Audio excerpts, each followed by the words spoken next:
Promo റിവ്യൂയിലേക്ക് എല്ലാവർക്കും സ്വാഗതം. ഈ റിവ്യൂ ഇഷ്ടപ്പെടുവാണെങ്കിൽ ഒന്ന് ലൈക്ക് ചെയ്തും സബ്സ്ക്രൈബ് ചെയ്തും സപ്പോർട്ട് ചെയ്യണേ. അപ്പോൾ ശ്രുതിയും കൂടി ട്രാവൽ ഏജൻസി പോകുന്നുണ്ട്. എന്നിട്ട് നീലിമയുടെ ഫോട്ടോ കാണിച്ചിട്ട് ഈ കുട്ടി അറിയോ, കാനഡയിലെ എവിടെയാണെന്ന് അറിയാവോ എന്നൊക്കെ ചോദിക്കുമ്പം അവർ പറയും എനിക്കറിയത്തില്ല, പിന്നെ ഇവിടുത്തെ ക്ലയൻറ്റിൻ്റെ ഒന്നും ഡീറ്റെയിൽസ് പറയാനും പറ്റില്ല എന്ന് പറഞ്ഞാൽ അവർ അവിടുന്ന് വിടുവാണ്. ഈ സമയം നീലിമ നാട്ടിലെത്തിയിട്ടുണ്ടായിരുന്നു. നീലിമ യാത്രകൾക്കായിട്ട് വിളിക്കുന്നത് സച്ചിയുടെ വണ്ടിയാണ്.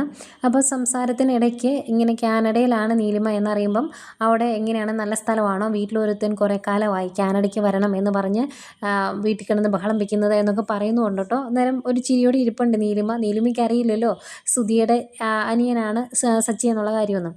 പിന്നെ കാണിക്കുന്നത് പരിഹാര പൂജകൾക്കായി, അതായത് നമ്മുടെ ശ്രുതിയുടെ അച്ഛൻ ജയിലിൽ നിന്ന് ഇറങ്ങാനായിട്ട് ഇവിടെ പരിഹാര പൂജകളും വഴിപാടും ഒക്കെ നടത്താൻ പോവാണ്. ഇതെല്ലാം കഴിഞ്ഞ് 41 ദിവസത്തെ വ്രതമുണ്ട്. അപ്പം അതൊക്കെ ചെയ്യിപ്പിക്കാൻ വേണ്ടി ശ്രുതിയും കൊണ്ട് വീട്ടിലുള്ള എല്ലാവരും കൂടി അമ്പലത്തിലേക്ക് വരുന്നു. ശ്രുതിക്ക് ഒട്ടും താല്പര്യമില്ല, പക്ഷേ ചന്ദ്ര പറയുമ്പം കേൾക്കാതിരിക്കാനും പറ്റില്ല. ചെയ്തില്ലെങ്കിൽ അച്ഛനോട് സ്നേഹമില്ലാഞ്ഞിട്ടാണ് എന്ന് പറയുമല്ലോ.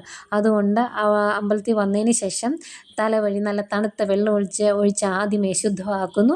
അതിനുശേഷം ഓരോ വഴിപാടുകളായിട്ട് ചെയ്യുവാണ്.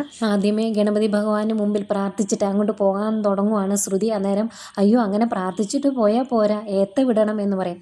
അന്നേരം നമ്മുടെ രേവതി പറയുന്നുണ്ട് 10 കണക്കെന്ന്.